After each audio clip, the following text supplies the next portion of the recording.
Hello moi-même, bonjour à toi éditeur, bonjour à tous, Stéphanie Freitag, ta coach en joie de vivre. Je suis très heureuse de te retrouver dans cette vidéo. Dans mes capsules pleines d'amour, mes invités viennent nous livrer quelques-uns de leurs secrets pour s'aimer plus et profiter pleinement de la vie. Aujourd'hui, j'ai la joie de recevoir Johnny Mourani. Bonjour Johnny. Bonjour Stéphanie. Johnny, tu es sophrologue et accompagnateur intuitif. Tu es rentré très tôt dans le monde du travail, vers 16 ans. Passionné de moto et de travail manuel, tu as fait plusieurs petits jobs, en carrosserie principalement, avant de te lancer dans ton service militaire. Et oui, c'était une autre époque. Et puis finalement, tu es resté 20 ans dans l'armée. Tu as travaillé en tant que technicien dans l'aéronautique. Tu es passé des voitures aux avions. Pas mal. Tu vas nous expliquer tout ça.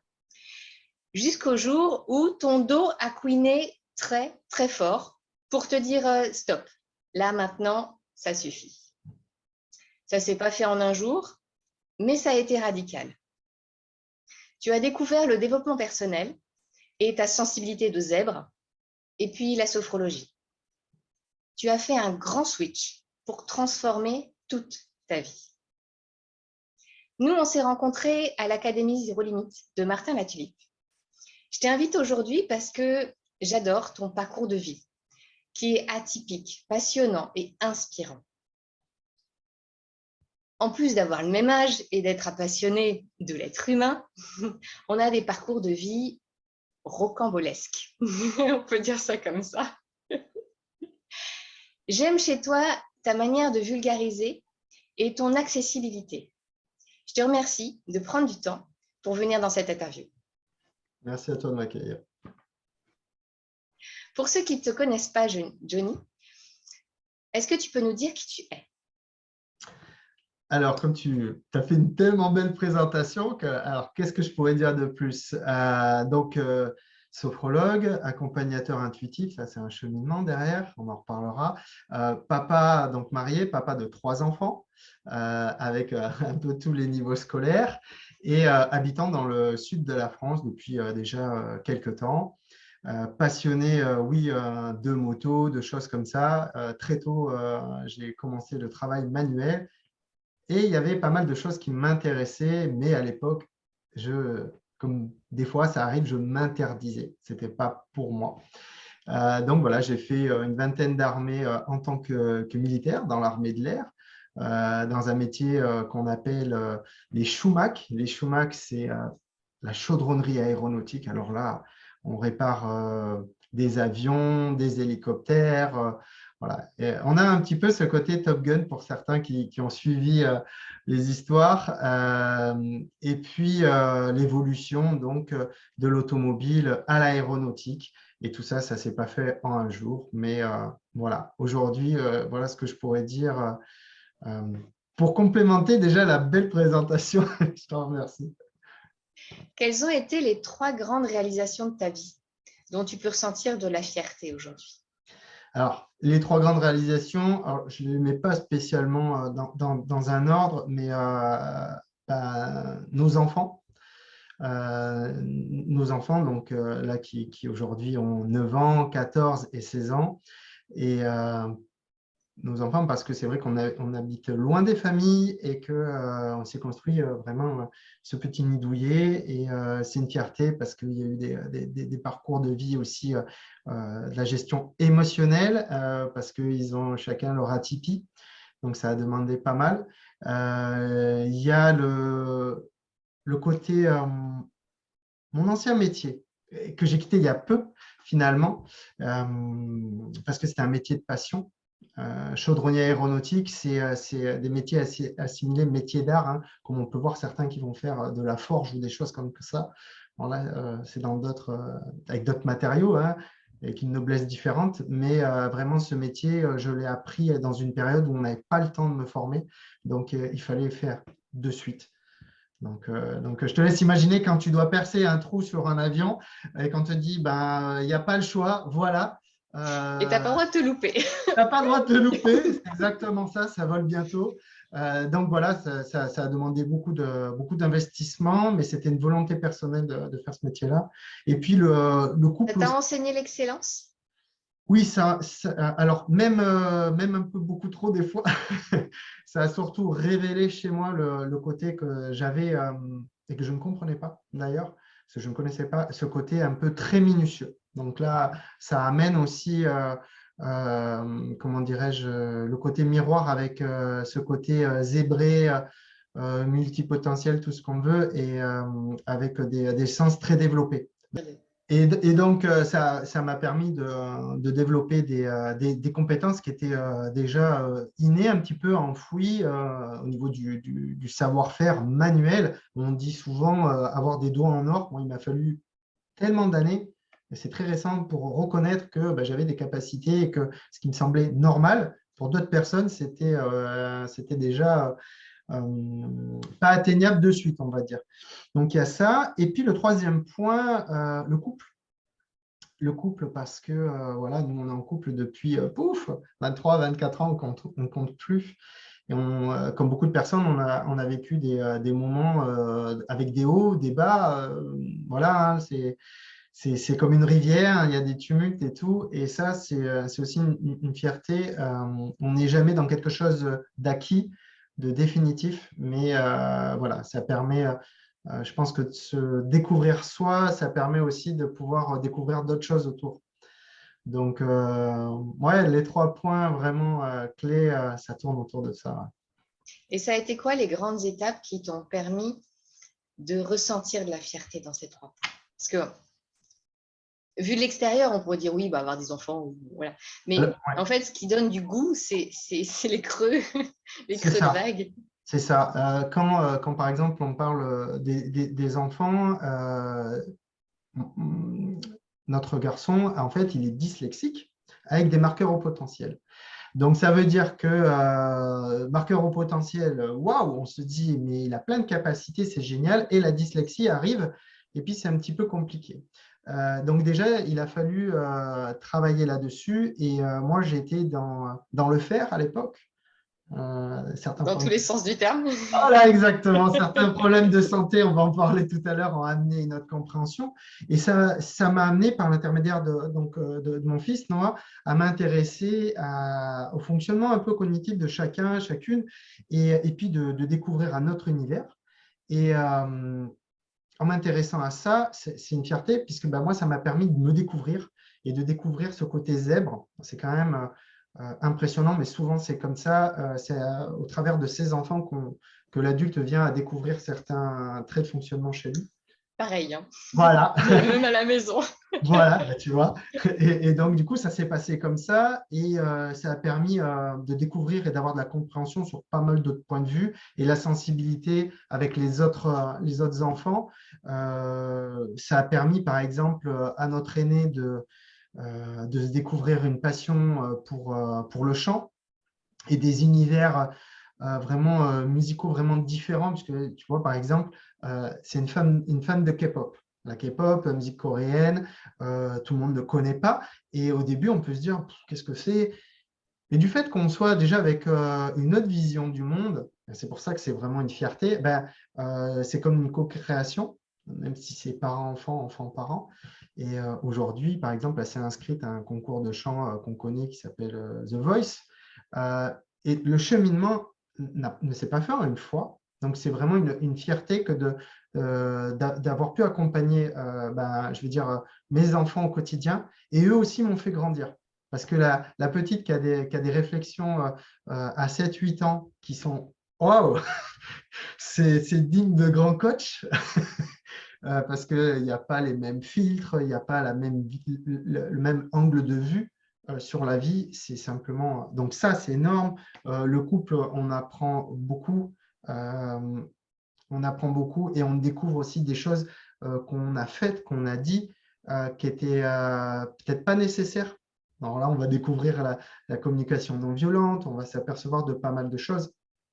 Et pour moi, tout ça, avec le métier aussi qui est lié, c'est important parce que j'étais dans un métier où on n'exprimait pas. On n'exprimait pas ses émotions, on n'exprimait pas ses douleurs, ses sensations, rien de tout ça. Ah, Exactement. c'est l'armée quand même. C'est Si on commence à s'arrêter à ça. chaque fois qu'il y a quelqu'un qui a quelque chose, C'est ça ça. avance Si plus. tout le monde se met à pleurer parce qu'il y a une épine dans le pied, ça va être compliqué, surtout s'il y a plein d'épines autour. Donc, c'est sûr que là, moi, ces trois sphères-là m'ont permis d'avancer et aussi de découvrir pas mal de choses. Parce que souvent, on peut se dire, c'est là où je suis, ça ne va pas. Mais non, je ne vais pas remettre en cause un système, une institution. Enfin, je veux dire que ce soit l'armée, l'éducation nationale, des gros groupes ou des choses comme ça. Non, c'est juste toi et ta singularité. Donc, il faut arriver à se découvrir. Et moi, en fait, la sphère, vraiment, le couple, les enfants, le travail, ça a mis beaucoup de temps parce que j'avais beaucoup de freins.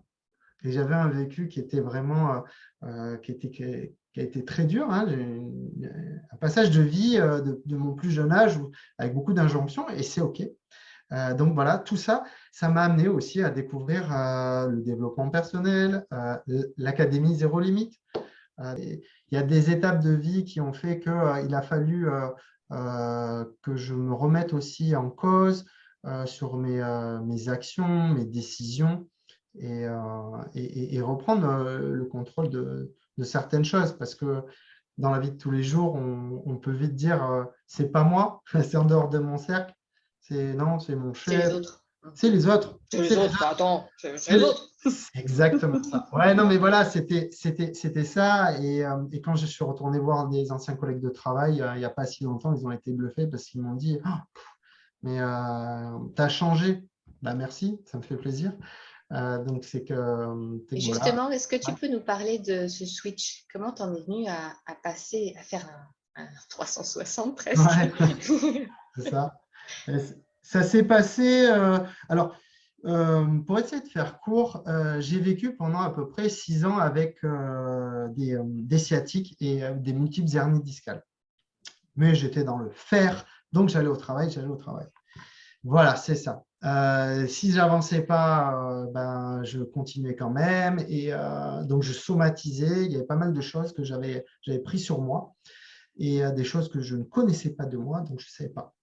Et donc, un jour, j'ai des collègues de travail, des jeunes, des plus jeunes que moi, qui me chronométraient entre le moment où j'étais sur le parking et le moment où je sortais de ma voiture. Parce que j'étais comme un accordéon et j'étais en souffrance et mon corps aussi. Et donc, clac, clac, clac, je n'arrivais pas à sortir de ma voiture normalement. Et je continuais le travail. Et j'ai un jeune un jour qui m'a dit Johnny, il faut arrêter, quoi. C'est inconscient. Ouais, inconscient, c'est vraiment ça. Donc là, j'ai continué. Voilà, je n'ai pas écouté, j'ai continué. Et puis un jour, voilà, j'ai une hernie qui est sortie et qui m'a immobilisé. C'est-à-dire que j'ai été alité pendant 2 mois. Je ne pouvais pas bouger. Et, Avec des douleurs ah énormes. ben, les douleurs étaient Très, énormes. Voilà, c'est ça. Voilà, quand on a eu ces problèmes-là de santé, voilà, moi à l'époque j'étais sous morphine, donc il y avait aussi un début de dépendance à la morphine, puisque tu prends ça ou d'autres traitements, et puis on sent la détente chimique qui arrive, et puis on se dit, voilà, on est shooté, il faut dire ce qui est. Et donc, je me revois encore aller avec une ambulance allongée et j'avais demandé un rendez-vous avec un chirurgien parce que personne ne voulait m'opérer. Et le chirurgien me dit, voilà, à la fin de la séance, de la consultation, parce que c'était comme une séance, bon ben voilà, vous pouvez rentrer. Je dis, mais non, je ne peux pas rester là, je suis sous cachet, sous traitement, je suis allongé dans un brancard quasiment. Je ne peux pas rester comme ça. Il me dit, mais c'est vous qui voyez. La décision, je ne peux pas la prendre à votre place parce qu'il y a des risques. Votre nerf a été écrasé, votre nerf sciatique a été écrasé pendant plus de 2 mois et vous avez déjà des séquelles au niveau du corps, des nerfs et tout. Donc je lui dis, opérez-moi, on y va, opérez-moi. Parce que j'étais au bout, je pouvais C'est plus. pas possible, cette vie-là, c'est pas possible, Non. c'est pas acceptable en fait. Non, ce n'est pas acceptable. Et ça me fait rebondir sur le fait de la famille, les enfants. Moi, je passais mes journées, donc je faisais à l'époque un travail quand même encore de force, même si j'étais encore je commençais à arriver dans les bureaux, mais je faisais un travail de force. Et pendant des années, je rentrais chez moi le soir, et vu qu'on avait construit une maison, et pour ta famille, tu penses qu'il faut un toit qui soit comme ça. C'est des croyances. Donc, je travaillais jusqu'à tard le soir avec la frontale. Je faisais des choses, des machins. Voilà, je fabriquais un portail, un garage, un machin. Et les enfants, à un moment donné, m'ont dit, t'es là, mais t'es pas là. T'es là, mais t'es pas là. Donc, c'est comme si j'avais travaillé à l'usine et que je rentrais tard le soir ou que j'avais un emploi du temps très chargé. Moi, mes horaires, j'avais des horaires, c'était un genre de 8h-17h, c'était quand même assez soft, même malgré qu'il y ait des gardes et des choses comme ça. Mais en fait, je surchargeais. Et à un moment donné, tes enfants te disent ça, tu te retrouves allongé dans un lit, tu te dis non, on va essayer autre chose. Donc, le déclic, ça a été ça. Il y a eu une opération qui c'est pas super bien passé. Et suite à ça, je ne m'en sortais pas, je n'arrivais pas à récupérer et je me suis dit, punaise, qu'est-ce que j'ai loupé dans mon parcours de santé, de rééducation, je faisais beaucoup de kiné, qu'est-ce que j'ai loupé? Et donc j'intègre cette formation, la Z, et de fil en aiguille, j'ai contact avec pas mal de thérapeutes. J'étais intéressé par l'hypno, pour devenir hypnothérapeute, mais je sentais il y avait autre chose. Et là, j'ai contact avec pas mal de sophrologues dans cette formation. Je n'avais pas trouvé encore là où je voulais m'orienter. Et puis là, ça fait sens. La sophrologie, j'en avais entendu parler, mais plutôt pour tout ce qui était préparation à l'accouchement ou des choses comme ça. Ou alors avec les pilotes de chasse qui font des préparations mentales justement pour leur mission, leurs objectifs. Je me dis, il y a quelque chose que j'ai loupé. Et c'était simple, c'est que j'étais carrément mais dissocié corps-esprit, quoi. Le corps était une machine et du coup, comme une voiture, si je fonçais dans un mur, c'est pas grave. Voilà, mon corps, c'était vraiment un véhicule terrestre qui aujourd'hui est abîmé, hein, attention. Hein. Aujourd'hui, il a un rétroviseur en moins, un pneu un peu dégonflé et une aile qui est cabossée. Mais j'en ai conscience et petit à petit, on essaie de remettre ça en place et d'avancer sereinement. Plutôt que de continuer, comme certains disent, dans l'armée, on dit ouais, on bourrine, on y va. Et comme un burineur, hein, c'est pareil, on va jusqu'à à défoncer le truc. Et donc là, voilà. L'intérêt de finir dans la tombe, C'est ça. autant profiter un peu quoi, de ce qui se passe avant. Exactement. Autant en profiter un maximum. Si tu construis une maison mais que tu ne peux pas y passer des bons moments, il n'y a pas d'intérêt. Ou et si donc, c'est voilà. une fois que tes enfants seront plus là pour en profiter. Exactement. C'est un peu dommage. Ce serait un peu dommage. Et très souvent, on fait ça pour nous. Hein. On fait inconsciemment parce qu'on a eu des injonctions ou c'était comme ça. Moi, je suis issu d'une famille du bâtiment. Donc, voilà, c'était le travail. C'était ta façon d'aimer ta famille. C'est C'était de ça. faire pour eux. Exactement. Et du coup, on vient à s'oublier. Et donc là, le cheminement, ça a été ça. Ça a été la découverte de la sophrologie. J'ai commencé cette formation et puis j'ai découvert un autre univers via le web aussi. On découvre qu'on peut connecter à distance, comme là en ce moment, on sent bien l'énergie et tout, donc c'est cool. Donc voilà, ça a été un petit peu ça. C'est mon corps, hein, finalement, qui m'a amené à être là où je suis aujourd'hui. Et puis je le remercie. Hein. Je ne l'ai pas trop écouté à l'époque, mais Est-ce que ta sensibilité, ça a été difficile pour toi, ouais. ta vie? Ouais, ça a été, je dirais, alors, difficile, oui, et en fait, je ne le savais pas. C'est-à-dire que depuis tout petit, il y a des choses où je me sentais à l'écart, pas compris, des choses comme ça. Le raisonnement, c'est pareil. Alors, on me disait souvent, si par exemple, je ne sais pas, on faisait des mathématiques, puis souvent ça change, on me dit non, mais le raisonnement, c'est de là à là. Moi, je ne comprenais pas. Et du coup, vu que j'essayais d'expliquer, mais qu'on ne me demandait pas d'expliquer, c'est pas comme ça que ça marche, c'était compliqué. Il y avait aussi la sensibilité, que ce soit avec les animaux, la sensibilité avec le monde minéral, où de suite, tu ne sais pas pourquoi, quand tu es en pleine nature, tu as un bien-être, mais puissance 10 par rapport à une autre personne. et tu ne comprends pas. Bon. Et vraiment aussi le rapport avec les gens. Le rapport avec les gens, des fois, je sentais des choses et c'était compliqué. Donc, vu que je suis, comme je disais, issu d'un milieu où on ne montre pas trop ses sentiments, en tout cas, c'était comme ça chez nous. Et voilà, on va dire, oui, oh, c'est une chochotte, il pleure et machin. Il y a Euh, des émotions qui sont autorisées et d'autres non, hein. C'est clair exactement. que pleurer Exactement. pour un homme, C'est ça peut être ça. Donc, tu imagines bien qu'après, il y a le service national. Ensuite, je m'engage dans l'armée. oui, Euh, c'est pas non plus un milieu où on laisse pas parler les non, émotions. non, non, non. Mais c'est comme si je n'avais pas choisi la voie la plus facile, alors qu'il y a bien plus court comme chemin. C'est comme si voilà, je devais passer par là parce que cette carapace était tellement, se construisait, devenait tellement de plus en plus, comment dirais-je, hermétique au monde et au reste, qu'il fallait passer par là. Le corps, le côté sensibilité, je ne comprenais pas. Et d'ailleurs, pour preuve, encore, les enfants, souvent les enfants me disaient, mais papa, on n'a pas souvenir que quand on était plus jeune, bah, tu pleurais, quoi. Et moi, tout est arrivé il y a quelques mois, quelques années. Hein, il y a encore quelques mois, il y a des choses, et dans les mois à venir, on aura encore. Euh, le corps, ça a été tellement puissant qu'à un moment donné, à travers l'accompagnement pour mon fils au niveau de la dyslexie, j'ai compris qu'il y avait des trucs chez moi. Voilà.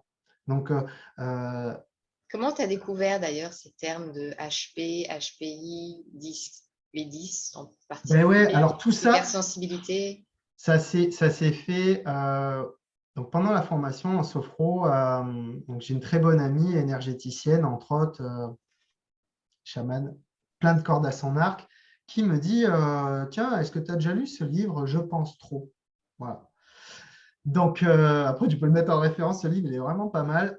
Donc, je dis non, mais il y a quelque chose, j'ai bien compris que chez moi, il y avait vraiment de la sensibilité à fleur de peau, mais je ne saurais pas vraiment dire.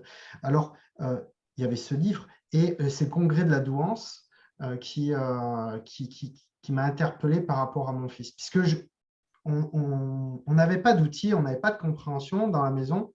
Donc, on s'est dit, il y a bien quelque chose. Avec tout ce qui se passe dans le web, on a tout à portée de main. Il y a bien quelque chose. Ce qui m'avait mis la puce à l'oreille un petit peu, c'était deux personnes que j'avais suivies aussi pendant ma rééducation. François Lemay, voilà, pour les personnes qui peuvent le connaître, et David Lefrançois. David Lefrançois, avec vraiment l'approche où on décortique un peu tout le côté cognitif et puis on vient parler de certains mots. Donc tout ça, ça met un petit peu sur la piste. Et ce congrès voilà, sur la douance, alors là, c'est une claque parce que je découvre plein de mots, plein d'appellations différentes, un univers, une compréhension. Donc de fil en aiguille, après, je commence à creuser. Il y a pas mal de tests à gauche, à droite. Et donc, je comprends que je fonctionne un petit peu comme ça. Je ne sais pas trop l'expliquer. Donc, je dis, bah, moi, j'ai un peu une pensée en arborescence. Des fois, ça pop. C'est OK. Et là, petit à petit, donc c'est quand même un cheminement qui est assez récent.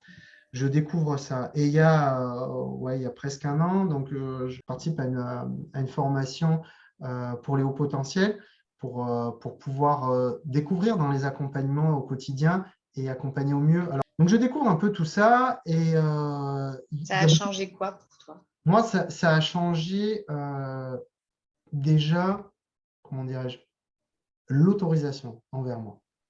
Déjà, l'autorisation de se dire, c'est OK, t'es normal, si on peut parler de normalité. Voilà. La sophro avait déjà été un gros tremplin. Toute cette sensibilité-là, moi, je sais que quand j'ai découvert ça, parce que c'est pas que je vais cacher des choses ou que je vais garder des trucs pour moi, je le dis quand je pense que ça peut être aussi utile pour d'autres personnes.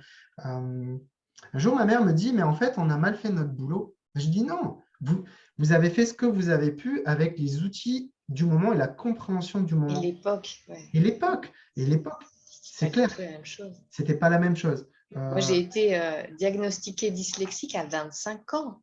Ah ouais. Pourtant, j'en ai vu des psys quand j'étais jeune, j'ai été de voir des orthophonistes et tout, mais en fait, c'était pas du tout les mêmes époques. Non, non, non, non. C'est pas du tout la même C'était pas la chose. même époque. Et ce que tu dis, c'est super pertinent parce que l'orthophoniste de mon fils, elle nous le disait. Elle nous disait, vous savez, aujourd'hui, des fois, on dit, ouais, bon, ben, votre gamin, votre enfant, il est TDA. Hein. Voilà, il y a ça, ou alors il va être dyslexique. Mais en fait, derrière, il y a tellement de choses. Et à l'époque, il y a 15 ans, même encore, il y a 15 ans, c'était récent, on n'en parlait pas. Donc, on a des parcours où, tu en parlais tout à l'heure, tu me demandais comment moi je vivais ça. Bah, c'était des fois de l'incompréhension de parler avec les enseignants ou des choses comme ça. Et je l'ai vu avec mon fils, là, il change de cursus parce qu'il a décidé. C'est-à-dire que l'équipe enseignante, j'aurais dit, voilà, vous avez un enfant qui est très, très émotif. Alors, on ne rentre pas dans les termes parce que, voilà, et eux, ils n'ont pas les outils parce qu'on ne leur donne pas, ils ne sont pas Ils n'ont pas spécialement. la structure non Ils plus, n'ont pas la structure. ni l'espace pour ça, quoi. Ils n'ont pas l'espace. Voilà. Donc, c'est sûr que nous, on a travaillé là-dessus et tu vois, c'est une fierté. Aujourd'hui, donc, mon fils qui a pris un autre cursus a décidé de son plein gré. Il passait dans la classe supérieure, mais vu qu'il changeait d'établissement et qu'il a décidé de prendre un établissement professionnel parce que lui, son objectif, c'est voilà, je vais être vendeur immobilier. Dans cet établissement, il y a une formation, il y a tout un cursus. Eh ben, je vais basculer sur la classe d'avant pour prendre un cursus complet, pour faire une nouvelle feuille de route avec des nouveaux élèves. À 14 ans, je me dis, c'est cool. C'est C'est une cool. maturité qui est… Voilà, et on a travaillé là-dessus ces 2 dernières années. Donc, des choix de vie aussi. Des choix de vie. On en parlait la dernière fois. Moi, aujourd'hui, je ne suis pas encore installé. Je devais m'installer là dans les jours à venir. Et je repousse encore un tout petit peu parce que je construis mon projet professionnel autrement. Et puis parce que on s'est donné beaucoup de temps pour la famille, pour tout ça, parce que finalement, avoir une maison, alors je ne sais pas si tu as une maison, un grand garage, une piscine, machin, un truc bidule, c'est pas pas. possible. Voilà, ouais, mais piscine ou pas piscine, hein, j'ai pas dit, hein, attention. Mais voilà, alors on est dans le sud, hein, on profite du soleil aussi dans le sud de la France, mais tout est à l'intérieur de toi et ce que toi tu vas rayonner, eh ben, ça va impacter autour. Et puis voilà, moi c'est la santé qui m'a amené à faire un changement de vie, mais ça aurait pu être vraiment que le côté professionnel, bien que c'était compliqué à l'époque, je ne m'y retrouvais plus. Et là, c'était la sensibilité. Ma sensibilité, il y a des moments à l'armée, je ne savais pas gérer mes émotions, c'est clair. Quand on nous demandait d'effectuer une tâche parce que l'avion devait voler rapidement et qu'on savait que c'était pas possible et que du coup, hop, hop, hop, hop, il y a les émotions qui arrivent, mais que nous, on ne nous a pas appris à travailler là-dessus parce que ce n'est pas dans notre fonctionnement et que c'est OK. Voilà. Il y a aussi, comme tu disais tout à l'heure, j'ai bien aimé, ce n'est pas la même époque. Si je prends, moi, le moment où je suis rentré à l'armée, il y a plus de 20 ans, et aujourd'hui, ça a changé. Les codes ont changé. Et donc, comment dirais-je, les objectifs, les attentes, euh, ça a vraiment changé. Moi, j'aime bien, je lisais un livre là je ne vais pas le citer, mais une grande personne dans la sophrologie. Il disait, oh ben, vous êtes sophrologue, donc vous êtes super zen. Bah, pas toujours. On est des êtres humains comme les autres. C'est ça, c'est ça, c'est exactement ça. Alors certes, on retrouve peut-être plus facilement un alignement parce qu'on a des ressources, une compréhension. Ce que j'aime bien comme image, c'est-à-dire qu'avant de faire un parcours d'intériorité, en fait, le développement personnel, c'est ça, c'est d'aller découvrir qui on est. C'est vraiment… Donc, quand il y avait une vague, ça nous emportait comme ça. Voilà. Maintenant, ça nous emporte toujours, mais on arrive à… Ah, attends, j'ai remarqué qu'il y avait ça. Et on redescend plus vite. On arrive plus vite à s'accompagner, en fait. Le but, c'est pas d'arrêter les vagues. Les vagues, c'est la vie. Donc, de toute façon, ça s'arrête pas. Quand ça s'arrête, c'est pas bon. C'est qu'on est mort. Voilà. Mais c'est juste qu'on peut s'accompagner plus vite. Et plutôt que d'être traumatisé enfin, on peut être bloqué pendant des années parfois sur des choses lourdes de la vie, hein, des deuils, des choses qui peut y avoir, du harcèlement, même des choses compliquées. Et ben, là, en fait, quand on arrive à mieux se connaître, on va plus vite. Ah ouais. C'est-à-dire que le parcours, c'est le même, mais c'est juste que ça va beaucoup plus vite. Plutôt que passer 3 ans embêtés, ben, on va passer 2 semaines. Alors oui, pendant 2 semaines, on va pleurer toutes les larmes de notre corps, mais ça va durer 2 semaines. C'est quand même pas du tout la même chose. C'est beaucoup plus gérable et on revient plus facilement. Mais avec l'hypersensibilité, ça n'empêche pas que la vague, elle est haute, hein, Ah oui, oui, oui. mais elle redescend plus vite. Ça redescend plus vite et comme tu dis, puis du coup, Puis il y a moins de dégâts il y a sur moins le de corps. dégâts, on apprend à s'observer. Et ce qui est important aussi, c'est de faire aussi la paix avec le passé qu'on a pu avoir. Parce que des fois, moi, le premier, j'ai eu des réactions qui n'étaient pas appropriées. C'est-à-dire que je dis souvent, la personne qui me dit « je sais tout », avec les adolescents, je dis « si tu sais tout, tu as loupé quelque chose ». Ils savent pas encore qu'ils savent pas. C'est ça, c'est exactement ça. Et puis, voilà, hein, pour des jeunes, et des moins jeunes, hein, savoir demander de l'aide ou dire je ne sais pas, c'est OK. C'est se mettre dans une position de faiblesse, hein. Pour Exactement, beaucoup, exactement. ne pas savoir, c'est aussi se mettre en posture d'infériorité par rapport à l'autre et donc du coup des jeux de pouvoir Voilà. et une peur Mm. d'être malmené. Complètement. Et c'est sûr que alors la sensibilité, elle est propre à chaque personne, puisque ben, voilà, des fois, on va avoir une vue plus développée sur plein de détails. Donc, du coup, il y a plein de choses qu'on va voir quand on rentre dans un magasin, un supermarché. De suite, on va voir le détail, la petite poignée ou je ne sais quoi, ou entendre des bruits. Et bien, après, apprendre à se découvrir, c'est aussi, quand au début, on ne sait pas, comme tu dis, pour toutes ces émotions qui sont liées aussi à nos ressentis, c'est apprendre voilà, à se recentrer. La sophrologie, et pas que, mais enfin, je veux dire, c'est top parce que quand on commence à revenir à l'écoute du corps, au ressenti, c'est, par exemple, si on est dans des, je ne sais pas moi, par exemple, lors d'un entretien, ou ça peut être un repas de famille avec des discussions où on n'a pas les mêmes points de vue, à un moment donné, on va être un peu plus capable de s'observer. Ok, c'est bon. De toute façon, je n'ai pas d'action directe dessus. Est-ce que ça a une importance dans 5 ans? Ce n'est pas grave. Et on va voilà, pouvoir switcher plus facilement. Ça demande, c'est un travail.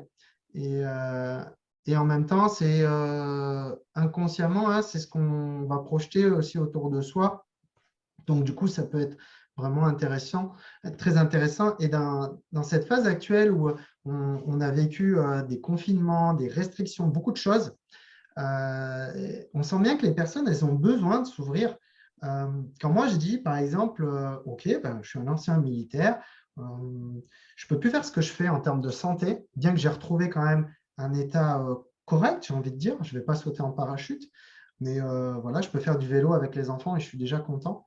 Alors qu'avant, je descendais des montagnes, des trucs comme ça, tu vois. Donc, il faut aussi se réajuster et se dire, c'est pas grave, ça, je peux plus faire, c'est OK. Si par Il faut exemple, prendre soin de notre ego, hein, qui se voyait faire plein de trucs et qui a mais besoin de voilà, mais complètement, prendre soin de nous.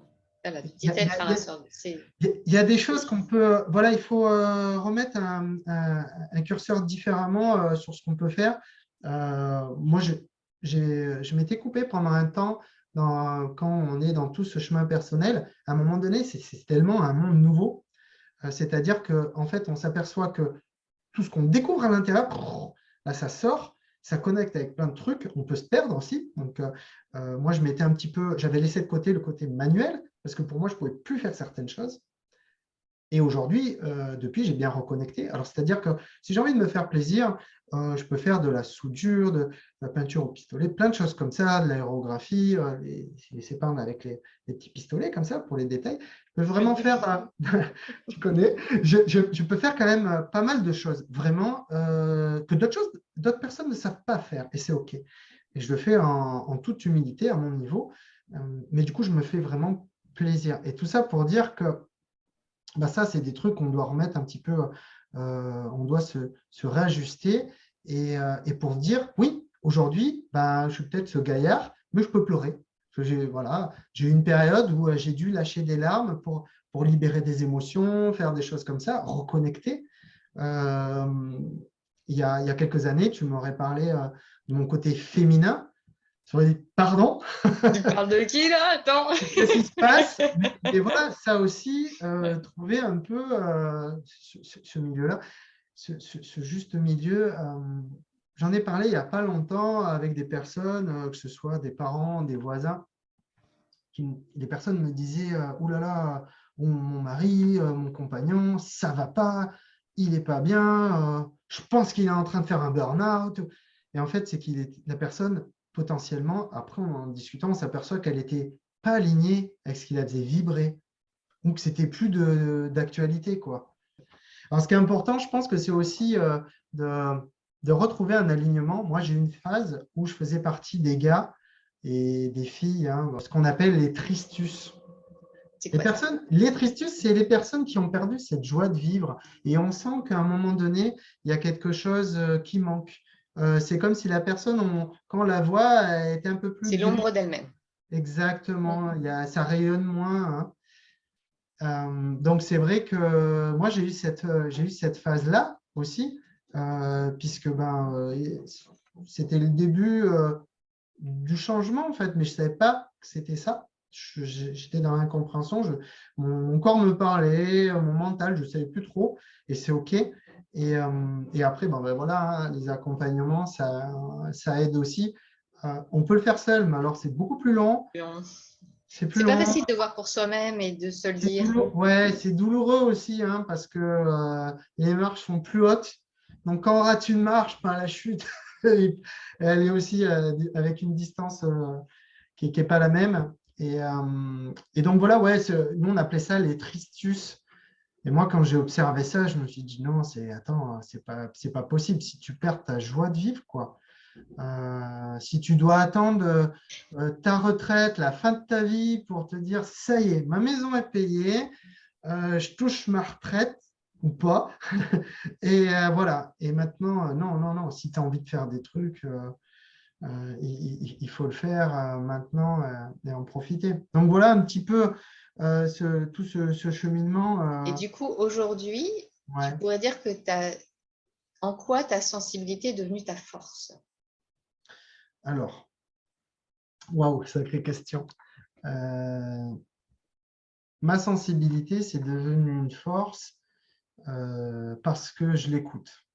Voilà, je l'écoute. C'est-à-dire que j'arrive à, comment dirais-je, je sais pas, je vais pas dire le mot gérer, mais à mieux être en harmonie avec cette sensibilité. C'est-à-dire qu'il y a des moments où ça va être tout waouh, et que là, ça peut être justement une phase d'expansion sur des nouveaux projets. Et en même temps, je sais qu'il faut être attentif pour pas se laisser emporter dans des trucs où peut-être je vais me perdre, ou je vais être trop à fond, et du coup, je vais plus être sur mon objectif parce que moi, j'ai remarqué aussi que je fonctionnais pas mal avec des challenges. J'aime bien. Chez moi, c'est comme ça. Ça fonctionne comme ça. C'est des fois, c'est pas des gros challenges, mais je trouve que c'est important. Dans mon univers, ça fonctionne comme ça. Et la sensibilité, c'est une force parce que ça me permet de partager autour. De partager autour. C'est-à-dire que, voilà, je veux dire, même pour les accompagnements, moi, j'ai commencé à en faire certains, et les personnes, je leur disais, là entre nous, là, c'est une bulle, c'est pour vous. Donc moi, je sais ce que c'est. Si vous avez envie de pleurer, mais pleurez. Vous avez envie de crier. Des fois, à la fin de certaines pratiques, la personne, elle est encore dedans. Et je sens qu'elle veut sortir de la pratique. Je dis, non, non, non, non. OK, c'est bon, on vit le truc. Voilà. Donc, il y a une compréhension. Il y a une compréhension du monde, des autres, à travers mon spectre d'émotions. Et puis, c'est un indicateur comme la météo. Voilà. Au niveau du corps. Du coup, il y a des choses que je vais ressentir. Et là, je me dis, OK, bon, on va se réaligner. Peut-être, ça peut être sur l'alimentation, l'activité physique. On comprend les mots du corps. Moi, là, j'ai eu une problématique. Ça fait presque 2 mois où pour marcher, c'est compliqué. C'est temporaire, je le sais. Mais du coup, qu'est-ce que ça vient chercher chez moi? Est-ce qu'il y a quelque chose que je dois réajuster? Donc vraiment, ça permet une lecture au quotidien plus facile, plus joyeuse. Alors, des fois, elle l'est moins, hein, parce que voilà, les émotions, ce n'est pas toujours facile. Mais voilà, je sais que, par exemple, ça m'a permis de comprendre qu'il y a des moments où j'ai besoin d'être un peu en retrait aussi de plusieurs personnes ou quoi, parce que c'est OK. Et puis, il y a des fois, je dois vivre une émotion qui n'est pas agréable. L'énergie qui a été puissante au niveau des émotions, pour moi, dans mon cheminement aussi, avec mes proches, ça a été au niveau familial, avec mon père, le pardon. Ça m'a permis de, comment dire, de m'accepter pleinement et d'accepter les autres pleinement. Et aussi dans leur vision, leur cheminement, et des fois dans leur incompréhension par rapport à des choix que je peux avoir ou qu'eux, ils ont fait. Des incompréhensions, peut-être parce que les personnes ne comprennent pas qu'on ne soit pas d'accord avec elles ou des choses comme ça. Donc, ça a permis de libérer vraiment ce côté cœur, vraiment, avec le pardon. Et c'est OK. Et ça, c'est vraiment... je ne dis pas que la vie, elle est rose tous les jours, mais la vie, elle est belle, quoi. Il faut en profiter. Il faut C'est un vraiment... dézoomage, en fait. Ouais, mais Pour complètement. moi, la joie de vivre, c'est pas une joie en permanence. Hmm.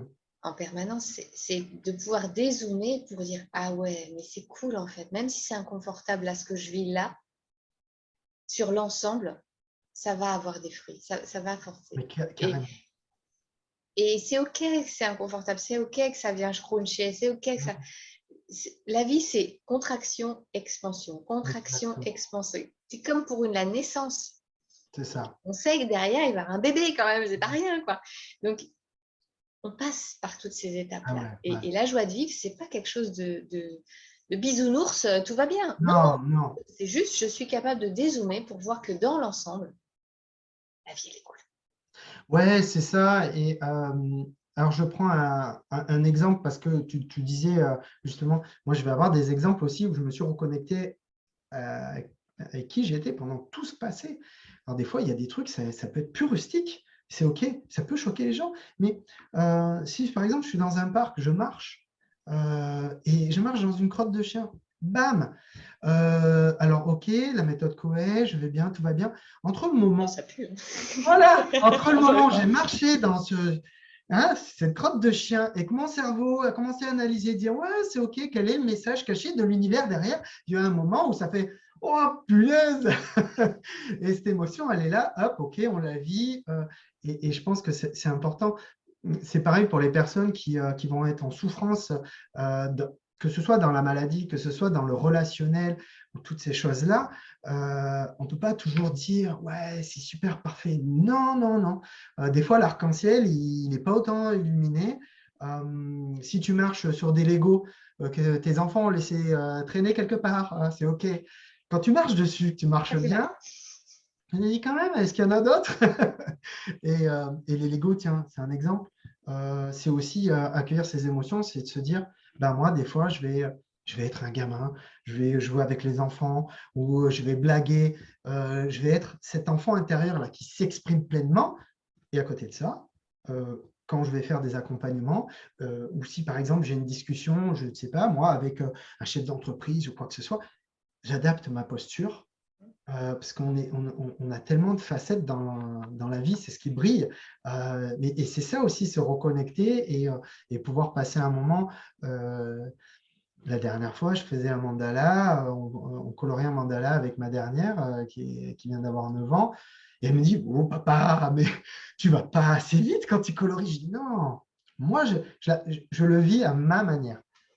Toi, tu le fais autrement comme toi, tu le ressens à ce moment-là. On est dans le partage, on n'a pas la... Sortir du bien et mal. mais carrément, carrément.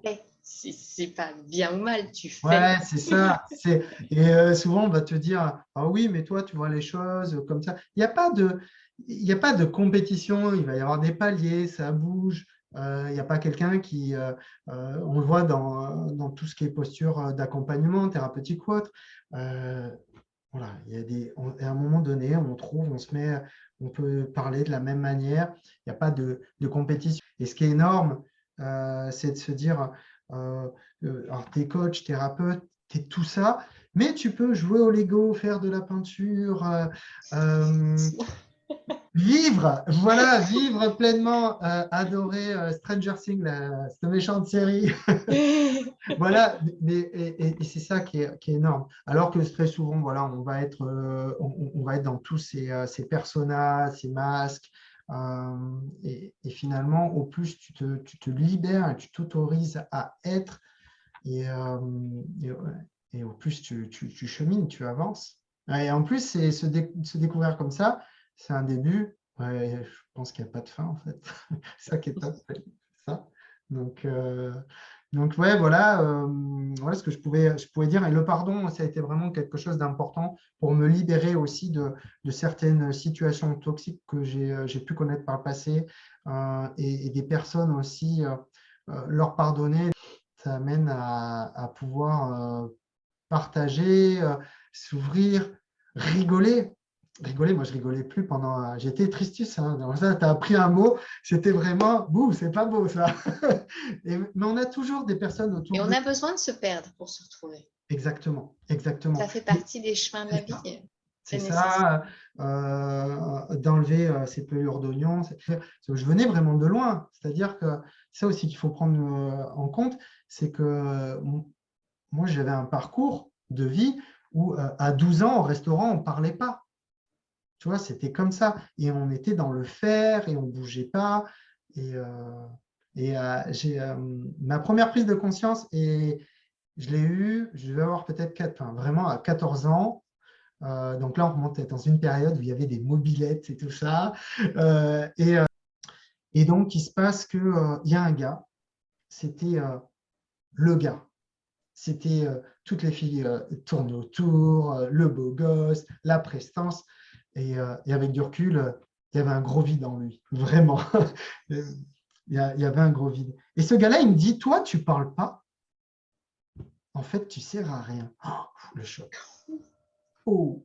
Et là, oh, c'était dur. Et là, moi, les émotions, je ne savais pas. Tu vois, je ne savais pas trop. Je savais que si on coupait un bout de bois quand on est gamin et qu'on se coupe, on pleure, oui, d'accord. Ou alors on se fait tomber quelque chose sur le pied, mais tous ces trucs-là, et je ne savais pas ça. Mais par contre, il y avait déjà un début. Je me suis dit, mais je peux pas être ce que lui pense de moi. C'est pas possible. C'est C'est pas à lui. dépendant. On ne peut pas être dépendant de ce que Pas être pense l'autre. dépendant de. Et du coup, il y a eu un tout petit cheminement. Bon, après, il y a eu pas mal de verrous qui se sont posés dessus, mais finalement, ça a été cette petite lumière qui s'est Petite porte jamais. d'entrée, en fait. Ouais, Ça a carrément. commencé. Ouais, à 14 ans, ça reste compliqué. Mais vraiment, l'ouverture du cœur, le pardon, et écouter ses émotions, c'est déjà pas mal. Sur ton chemin d'amour-propre, t'en es où sur cette phase d'acceptation que tu es un être imparfait? Alors, j'en suis où?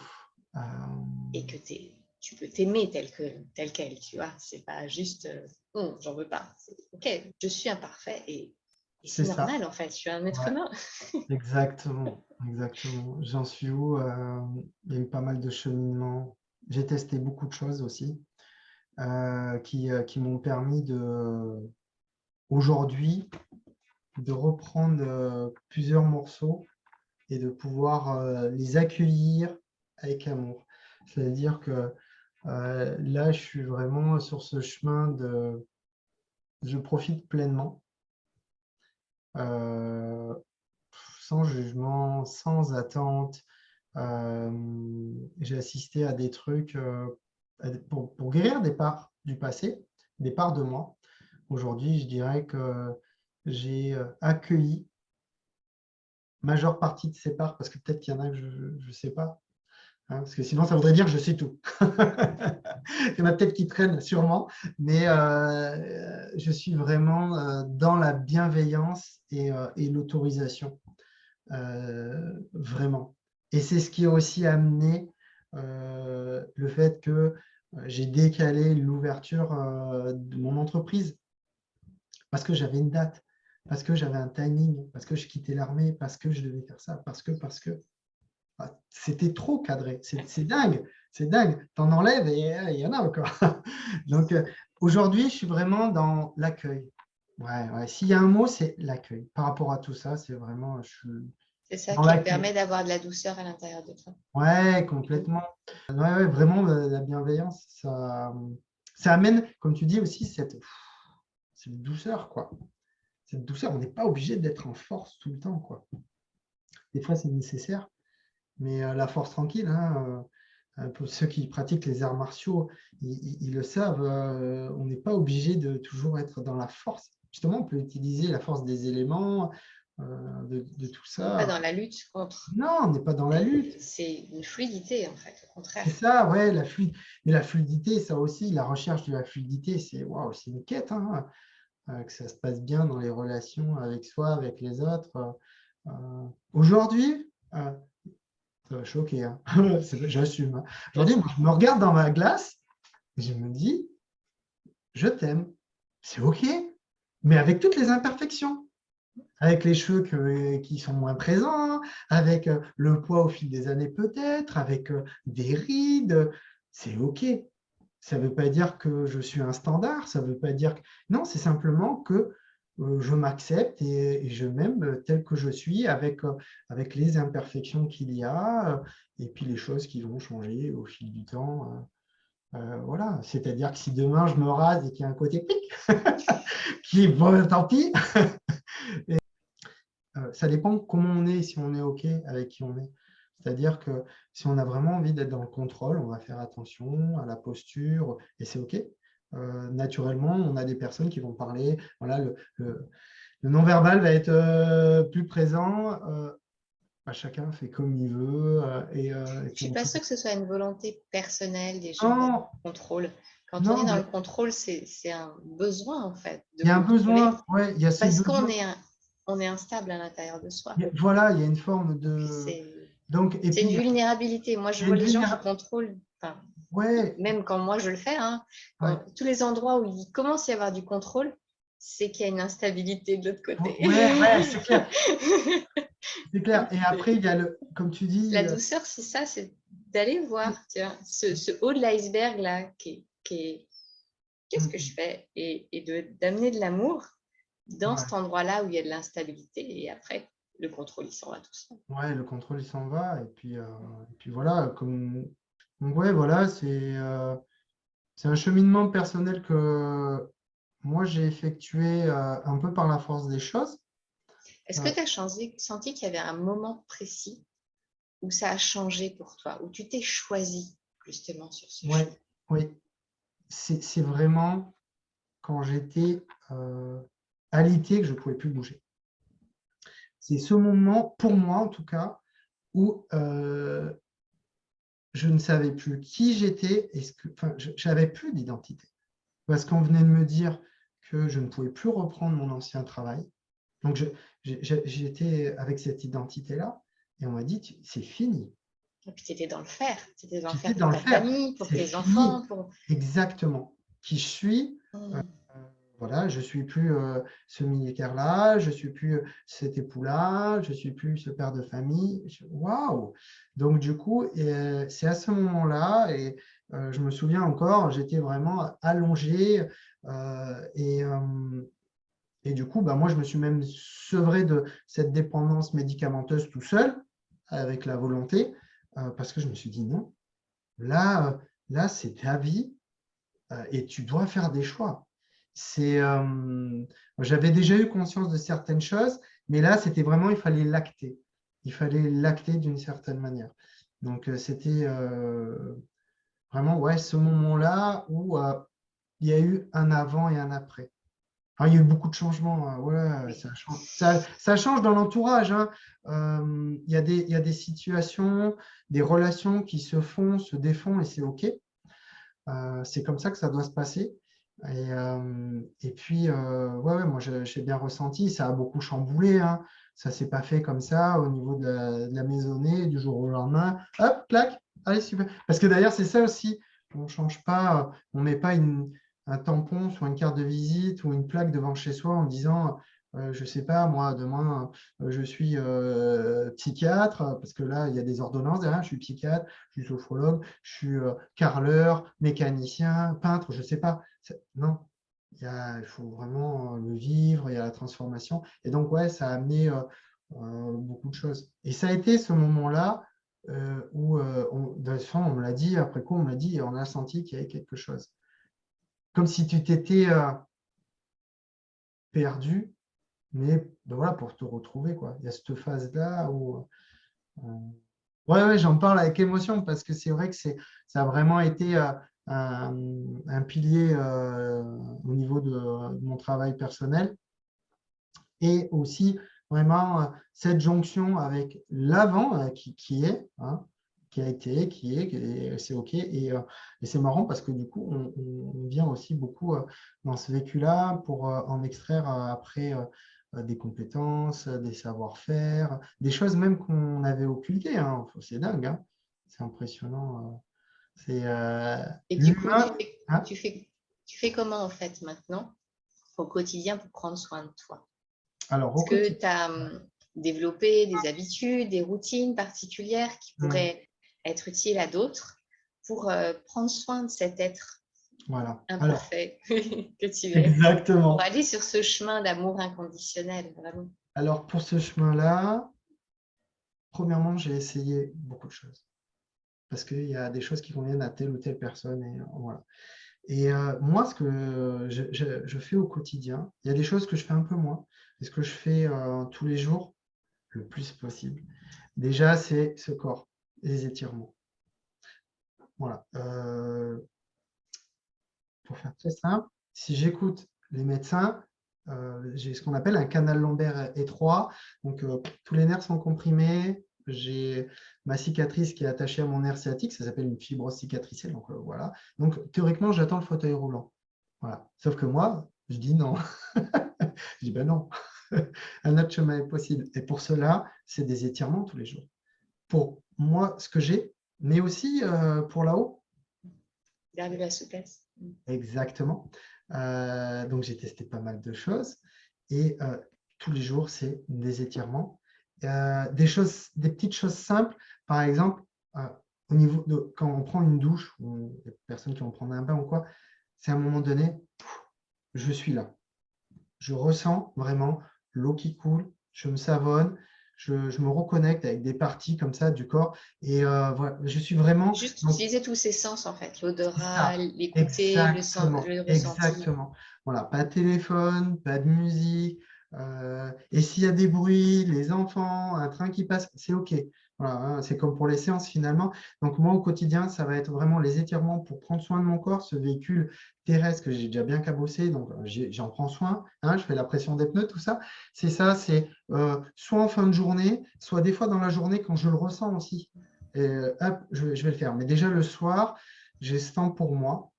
Il y a ça, la douche. Un exercice qui n'est pas facile, le journaling, qui n'est pas facile, mais tellement bien. Au quotidien, on le fait à sa sauce, bien entendu. Si on ne sait pas, on peut déjà écrire 3 gratitudes sur sa journée. J'ai un toit au-dessus de ma tête, j'ai pris une bonne douche, j'en ai profité. J'ai passé un bon moment au travail ou sur la route, je sais pas, j'ai vu des oiseaux. Donc voilà, déjà, ça va permettre ce journal. Si on ne le tient pas tous les jours, c'est pas grave. Parce que c'est ça aussi, le non-jugement, être bienveillant avec soi-même. Si je ne l'ai pas fait d'une journée, je ne me suis pas étiré, c'est OK. Bon, ben voilà, j'ai observé. Donc vraiment, ce qui moi, m'est utile, c'est donc prendre des temps pour moi au niveau de la douche, parce que je trouve qu'avec l'eau et les ressentis, c'est vraiment important. Le corps au niveau des étirements. Et après, vraiment, il y en a tellement, mais ceux que j'utilise le plus, c'est des moments vraiment de gratitude dans ma journée. À un moment donné, ça peut être sur la route, comme ce matin. Ouais, j'étais en gratitude parce que voilà, il y a un oiseau qu'on voit peu, et là, on l'a vu. On est sur la route, on fait attention, bien sûr, mais ça peut être quand on va marcher, mettre les pieds dans l'herbe ou juste se poser, être en gratitude. Donc, si ça, je peux le relier à des choses que je fais, c'est tous les matins, ben justement, ça revient à ça. Là, je suis en train de popper, c'est pour ça. Tous les matins, moi, la première chose que je fais, dès que je peux, je vais dehors. Alors, la nuit, tu vas me dire, c'est compliqué, mais même si on est sur un balcon, qu'on a un jardin ou quoi, je vais dehors et je respire. Voilà, il y a des nuages, il n'y a pas de nuages, c'est OK. Waouh. Je respire, hop, je fais mon truc. Donc, déjà, je me connecte à ça le matin. Après, il va y avoir la douche, hein, pour les gens qui prennent la douche le matin, le soir, ils font comme ils veulent. Mais si vous pouvez faire ça, juste profiter de ce temps. En plus, on sait très bien que tous ces trucs-là, l'eau et tout, ça coûte en ce moment. Donc déjà, on apprécie ça et les étirements. Et déjà, ces trois petits trucs, le journaling, on peut le faire à côté. Les trois trucs, c'est-à-dire le matin, se lever, donc c'est la gratitude, on peut l'appeler comme ça, la gratitude avec ce qui est. Je suis là, dans quel état? Ça permet d'accueillir. Ah, j'ai bobo parce que j'ai dormi sur mon épaule. C'est OK, c'est OK. C'est pas la fin du monde, tu vas passer une bonne journée quand même. Mais voilà, accueillir ça le matin, cette gratitude, la douche, aussi, ça lave des énergies, des émotions, puis on se reconnecte avec son corps d'une certaine manière.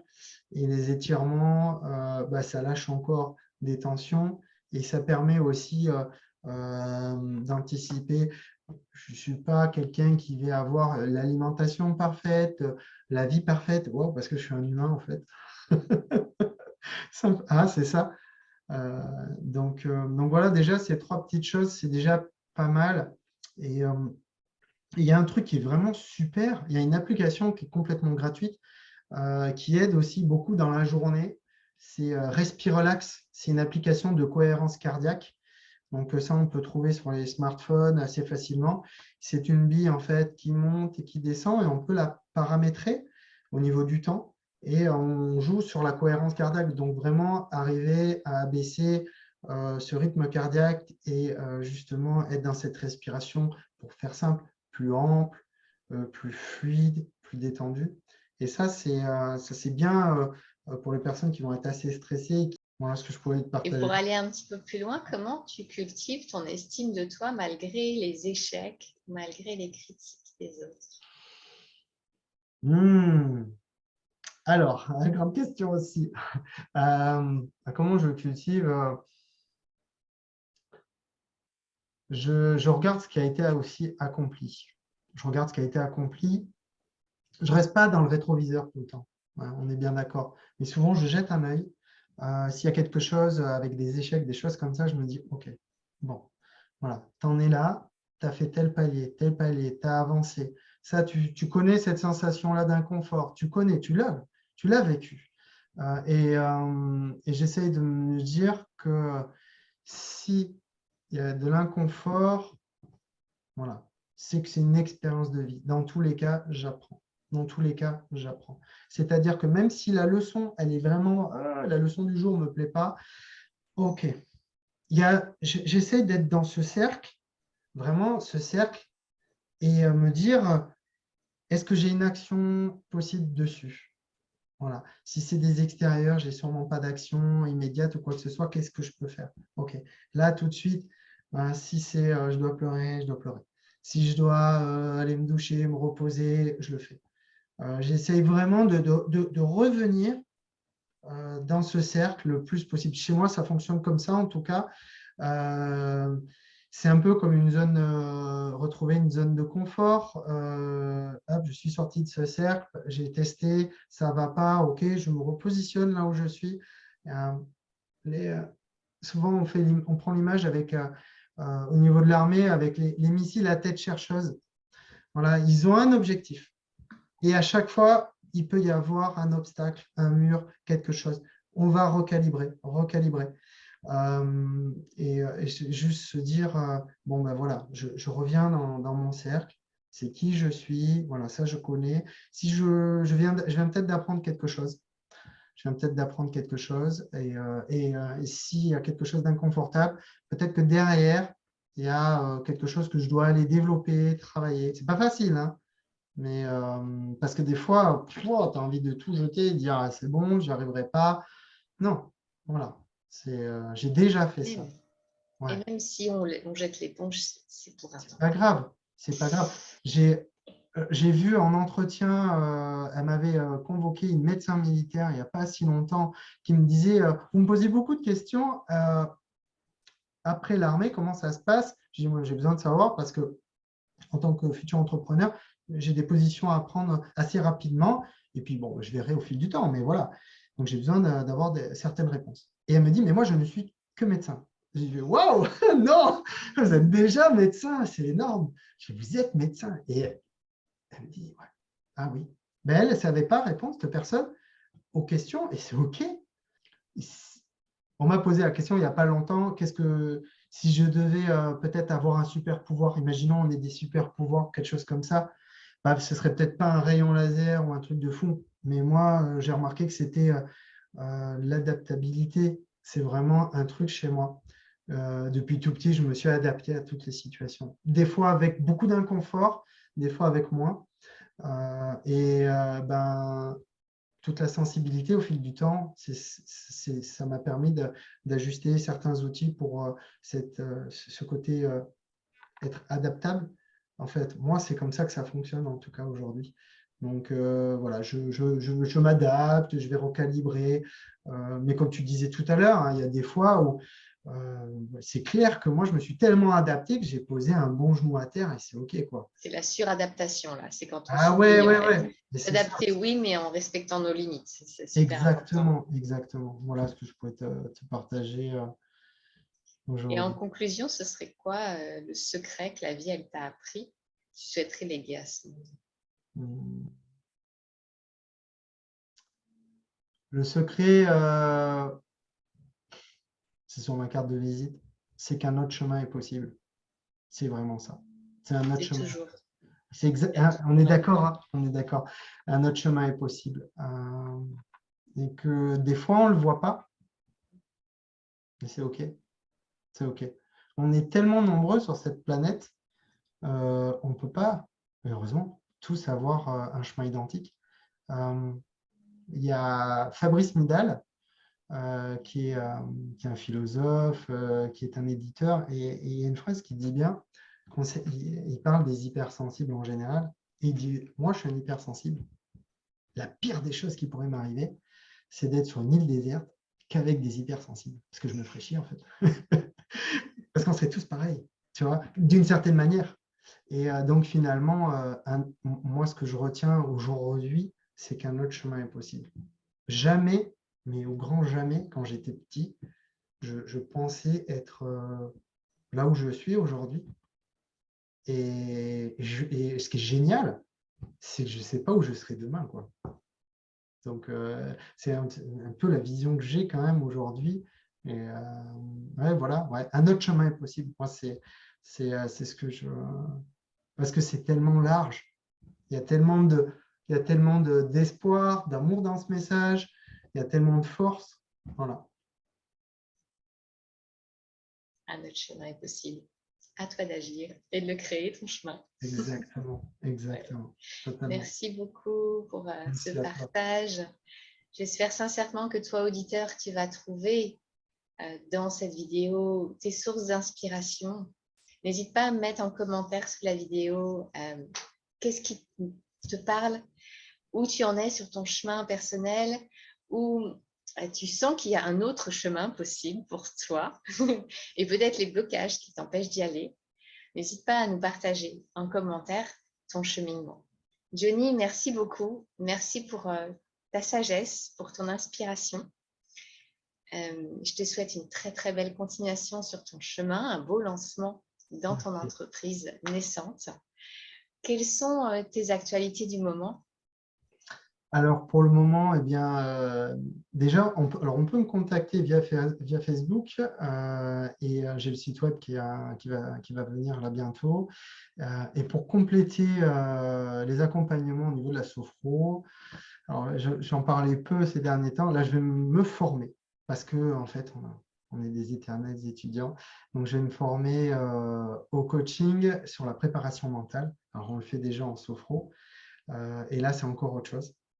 Donc voilà, là, les actualités, ça va être ça pour le moment. Je continue à travailler sur ma structure et normalement, je pense que je vais commencer à ouvrir au mois de janvier.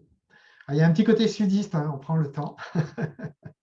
Mais ça va être ça. Et puis après, beaucoup de travail en ligne, beaucoup d'accompagnement en ligne. Et puis je vais voir pour après d'autres accompagnements plus spécifiques, formation et autres. Donc ça reste encore avec un peu de mystère. Je mettrai au fur et à mesure à jour les liens sous cette vidéo pour que vous puissiez Ouais. retrouver Johnny facilement, quels que Ouais. soient ses aléas et les autres chemins qu'il va peut-être aller observer. Cher auditeur, de tout cœur, je te souhaite une très belle journée, un très beau chemin de vie. Écoute ton cœur, suis ta boussole de joie, regarde les chemins qui sont autour de toi, dézoome pour observer que la vie, elle est cool quand même. C'est la vie, quoi. C'est chouette. À très bientôt pour une autre interview inspirante. Au revoir, Johnny. Merci. C'est ce qui donne. Si vous connaissez quelqu'un à qui cette vidéo pourrait faire du bien, n'hésitez pas à la lui partager. Et pour ne rien rater mes prochaines vidéos, pensez à vous abonner à ma chaîne. En activant la cloche, vous recevrez les notifications par mail. Je vous souhaite une excellente journée, une belle continuation et à très vite.